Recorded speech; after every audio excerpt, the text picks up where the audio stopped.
Eh ben, merci beaucoup. Merci au comité du CNGE de me permettre de vous présenter ce jour ma thèse qui, pour le coup, a interrogé les hommes. Et qui fait très bien suite avec le très belle présentation de Dr Zalouni. S'il y a un message à retenir de cette présentation, c'est l'importance effectivement d'ouvrir le dialogue avec les hommes. Ils nous demandent à ce qu'on en parle pour qu'ils puissent être libérés et que ce soit plus facile de l'ouvrir en consultation. Alors, j'ai pas de lien d'intérêt. Je vais revenir un peu sur le contexte historique, mais du coup, le docteur Zalouni en a déjà pas mal parlé. Je pense que c'est important, effectivement, de l'installer pour présenter notre question. Donc, avant le milieu du XXe siècle, la gestion contraceptive était surtout le fait des hommes, éventuellement des couples, dans le cadre d'une politique nataliste qui interdisait la contraception et l'avortement. En conséquence, les femmes sujettes à des grossesses non désirées n'avaient d'autre choix que de recourir à des avortements clandestins dont la morbimortalité était élevée. En conséquence, on a eu le combat des femmes pour l'autorisation de la contraception et de l'avortement qui ont été légalisés par le législateur dans le cadre d'une politique de santé publique et de prévention des risques. En conséquence, on a vu une féminisation et une médicalisation de la contraception qui est sortie finalement de l'espace du couple pour se gérer entre la femme et le médecin dans une consultation de gynécologie. On a donc vu une invisibilisation masculine avec l'instauration d'une norme contraceptive, l'emploi en début de relation du préservatif, puis de la pilule, puis du dispositif intra-utérin, avec un rejet des méthodes naturelles jusqu'alors employées, considérées par le corps médical comme inefficaces. En parallèle, il y a un malaise contraceptif qui s'installe pour les femmes, bien qu'elles voient la contraception, bien sûr, comme une libération.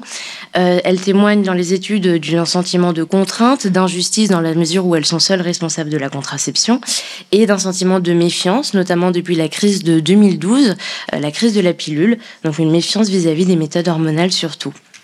En parallèle, les médecins, effectivement, nous ne parlons pas aux hommes. D'après les études que j'avais pu voir, c'était effectivement parce qu'on attendait des hommes qu'ils fassent le premier pas. On se disait qu'on n'avait pas de temps médical à y accorder puisque contrairement aux femmes, on n'a pas de substrat médical pour ce faire. On se sent donc illégitime d'ailleurs, on a peur que les hommes ne nous répondent de quoi je me mêle. Et puis on est réticent à peut-être provoquer une entrave à l'autonomie des femmes. Enfin, on est démunis, on n'a pas de solution à leur proposer si ce n'est le préservatif, le retrait et la vasectomie qui sont listés par la Haute Autorité de Santé. Rappelons que la vasectomie était considérée jusqu'en 2001 comme une mutilation par le corps médical. Très peu utilisé en France, bien que ça tende à augmenter. Notre question, c'était donc comment le médecin généraliste, dans ce contexte, pourrait-il s'intégrer dans le parcours contraceptif des hommes ? On a voulu explorer le point de vue des hommes sur la contraception, leur rapport au médecin généraliste sur la thématique, et voir comment on pourrait en parler. On a utilisé pour ça une méthode qualitative avec des entretiens semi-dirigés, avec une technique inspirée de la théorisation ancrée. On a fait une triangulation des données et auparavant, on avait obtenu l'approbation du comité d'éthique du CNGE. Alors, on a pu recruter 13 hommes de mars 2022 à février 2023 par une campagne d'affichage dans des cabinets de médecine générale dans plusieurs régions françaises. Ils avaient en moyenne 34 ans, de 25 à 50 ans, tous en couple.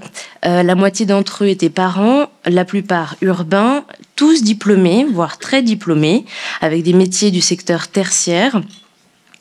Ils avaient tous un médecin traitant. Il faut noter que 2 d'entre eux avaient leur partenaire comme médecin traitant et 6 d'entre eux avaient un lien informel avec les médecins dans leur entourage, ce qui a pu influencer aussi leur point de vue. Et ils ont utilisé plusieurs méthodes contraceptives jusqu'ici. Lors de l'entretien, 7 utilisaient le préservatif, 1 la pilule, 2 le dispositif intra-utérin, 1 le retrait, 1 la méthode Billings, 1 la vasectomie. Et les entretiens ont duré en moyenne 1h30 avec un maximum à 2h57. Alors, le principal résultat, c'est donc qu'il s'agit d'ouvrir des espaces-temps dédiés aux hommes et aux couples en contraception. Pourquoi ? Parce qu'ils ne feront pas le premier pas, effectivement, parce qu'il existe un public cible et parce qu'il légitime le médecin généraliste. Comment ? Ce sera en informant, en collaborant et en fédérant. Il y a plusieurs logiques à l'œuvre dans le fait qu'ils ne fassent pas le premier pas. La première, c'est l'essentialisme. C'est un procédé qui consiste à se dire que les femmes tombent enceintes, elles ont une capacité gestationnelle, donc intrinsèquement une responsabilité. La femme doit être responsable. Le gamin, c'est pas moi qui vais le porter. Et puis c'est elle qui est à risque. L'IVG, c'est horrible. Le compagnonnage, qui est asymétrique, à partir des menstruations, il y a un apprentissage socialisé, ritualisé. Leur corps doit faire l'objet d'une visite régulière chez le gynécologue. Moi, jamais on m'a dit ça. Et puis ça fait partie de votre cycle de vie. Et puis quasi toutes les méthodes sont destinées aux femmes. Finalement, on est invisible. Donc il y a un sentiment pour eux d'illégitimité. Je vois pas ce que le généraliste aurait pu me prescrire à moi. Et puis, je ne me vois pas déranger le médecin généraliste ou prendre rendez-vous à la place de quelqu'un qui a de vrais problèmes, puisque la contraception, ça n'est pas un problème de santé pour eux. Il y a une peur du médical dans le cadre d'une anxiété de performance, parce que la sexualité, c'est comme le sport. Déjà que le préservatif, c'est un problème. Si j'ai dit non à la pilule pour ma femme, c'est pas pour que moi je la prenne. Et puis, j'ai découvert la gynécologie et clairement, je ne vous envie pas. Il y a une politique du silence aussi. Il y a peut-être un sentiment de trahir une information qui est entre ma copine et moi. Et comme toutes les informations sont déjà au sein du couple, pas besoin d'en référer à l'extérieur. La partenaire est experte en contraception. Enfin, E12 qui utilise le préservatif nous dira c'est personnel, pas médical. C'est un sujet qui me regarde, pas mon médecin généraliste. Je suis autonome pour aller chercher mon préservatif. Ça fait partie de l'intime.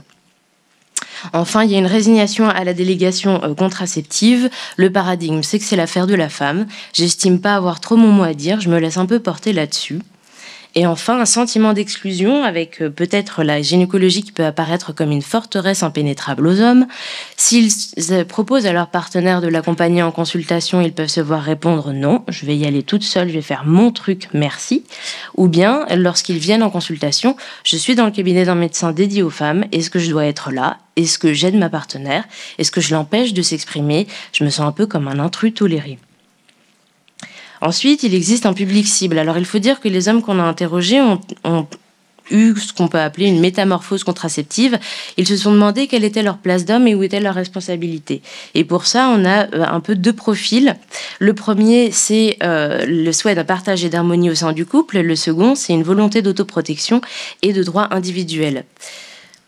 J'aimerais être en mesure d'équilibrer la charge. C'est vrai que la capote, ça fait chier, mais je préfère qu'elle soit en bonne santé. C'est elle qui a supporté la contraception pour la première moitié. Ce n'est que justice que ce soit moi qui supporte pour la moitié future, au moins jusqu'à la ménopause. Chacun son tour, ça se fait à deux. J'ai un sentiment de responsabilité, de faute. Les problèmes de ma partenaire, je les identifie à nos relations sexuelles. Donc à moi, je me dis que je suis responsable et qu'il faut que je sois là.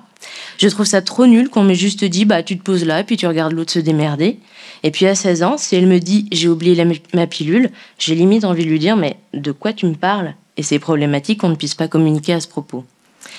De l'autre côté, j'ai envie de n'être redevable qu'à moi-même, d'où le choix de la vasectomie. Le préservatif, c'est le moyen le plus transparent pour les deux parties. Il n'y a pas de tricherie possible, notamment dans une logique de crainte d'instrumentalisation de leur fertilité pour certains, même si ce discours est rare.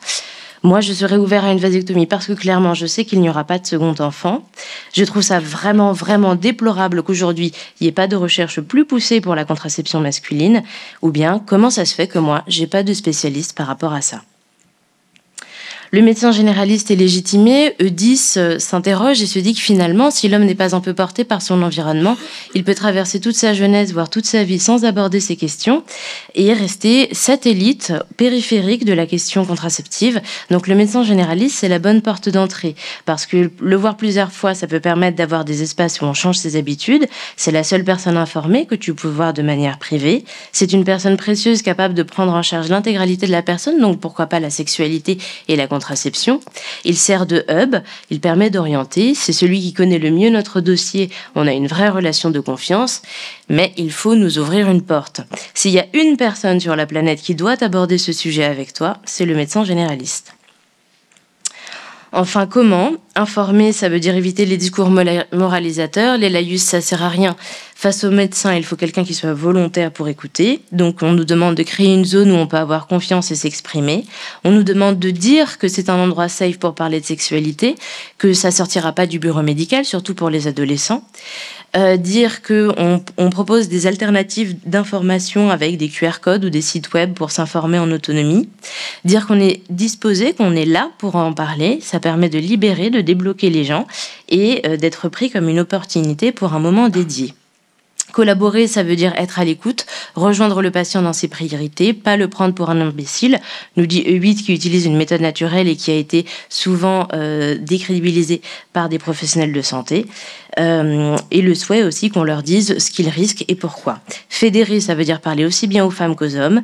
Faire en sorte qu'on soit un pilier dans la construction du couple, constituer un support pour l'information pour eux deux, parce que l'information, ça facilite et ça impulse du dialogue dans le couple.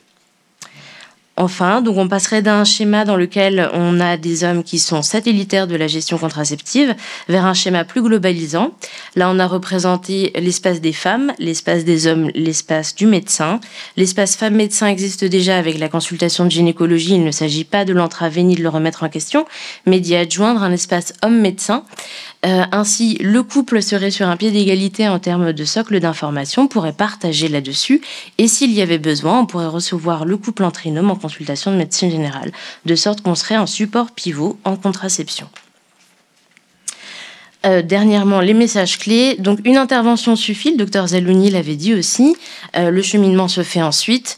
C'est un droit fondamental que la gestion de sa fertilité. Il s'agit d'universaliser nos discours, d'ouvrir la porte, de visibiliser, de verbaliser notre disponibilité, et peut-être qu'on aura un soutien institutionnel pour nous accompagner là-dedans.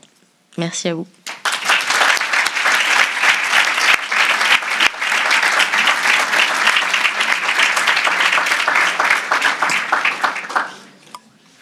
Alors, les QR codes que vous affichez renvoient au texte de votre thèse ? Non, il y a un contact pour une adresse mail, et pour l'autre, c'est si jamais il y a des étudiants en méthode qualitative, on a ouvert un groupe avec des confrères où on s'entraide, donc s'ils veulent y assister. Très bien, merci. Et donc, nous avons quelques minutes pour les questions.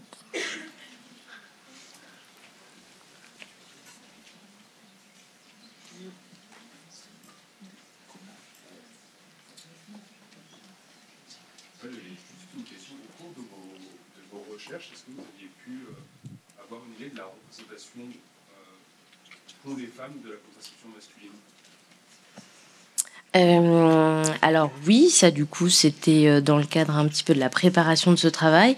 En fait, il y a plusieurs points de vue. Si on est dans le cadre d'un couple où il y a une confiance mutuelle, finalement ça les dérange pas forcément que monsieur prenne le relais. Et puis pour d'autres, un peu de la même façon que ces messieurs, il y a un peu deux façons de voir les choses, soit une contraception un peu conjointe, commune, et ça peut être l'un ou l'autre des partenaires, soit un souhait plutôt de se protéger et une contraception qui doit rester individuelle. Puis des patientes qui n'ont jamais été dérangées par leur contraception, finalement, peut-être ne se sont pas non plus posé la question. C'est vrai que aussi bien pour les femmes que pour nous, c'est peut-être plus celles pour lesquelles c'est compliqué, où il y a eu un parcours du combattant, qui vont être plus en demande d'un relais par le partenaire que quand c'est bien toléré. Merci.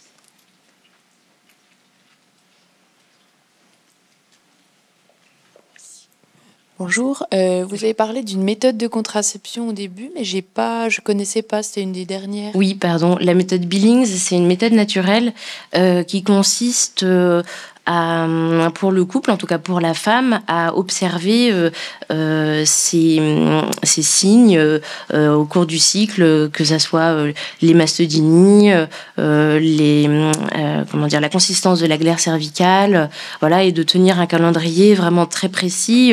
D'ailleurs, quand ils en parlaient,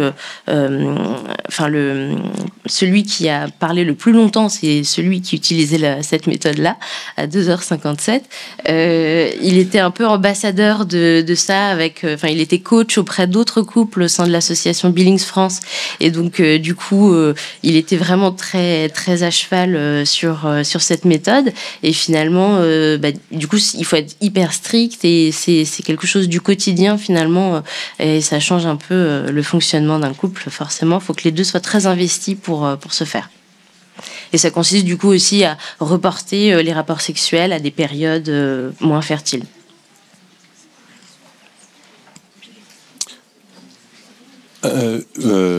Bonjour, docteur Ford Tichon. Je m'interroge sur le recrutement de vos interlocuteurs, qui effectivement, vous êtes tombé sur un groupe sociologique un peu particulier et du coup pas très représentatif. Alors j'ai 2 questions. Premièrement, est-ce que vous avez été contraint à ce mode de recrutement pour quelque raison que ce soit, ou est-ce que vous avez essayé autre chose? Et deuxièmement, qu'est-ce que vous attendriez de la même étude réalisée dans un autre milieu? Oui, effectivement, merci pour cette question. C'est sûr qu'il y a un biais de volontariat important. Alors en fait, on avait fait un protocole auprès du comité d'éthique du CNGE et j'avais pas anticipé ça. Et on avait prévu de faire une annonce en fait que je distribuerais aussi bien dans mon entourage personnel, professionnel, que auprès de médecins qui voudraient bien l'afficher en salle d'attente.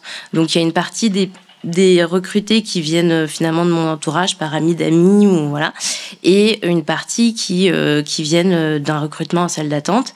Mais en effet, il y a aussi le biais que au début j'avais pas la même affiche. J'avais mis une affiche où je demandais, j'avais un titre qui était implication des hommes dans la contraception, donc automatiquement je pense que ça appelait des personnes impliquées, et puis finalement j'ai mis un appel à témoignage juste sur la thématique de la contraception du couple, et du coup ça a pu attirer d'autres personnes, mais je m'étais posé la question de distribuer ça en sortie de métro, enfin pour que ce soit un peu plus du tout venant, mais effectivement mon recrutement est assez spécifique. Mais pourquoi pas une autre thèse qui explorerait d'autres profils d'hommes.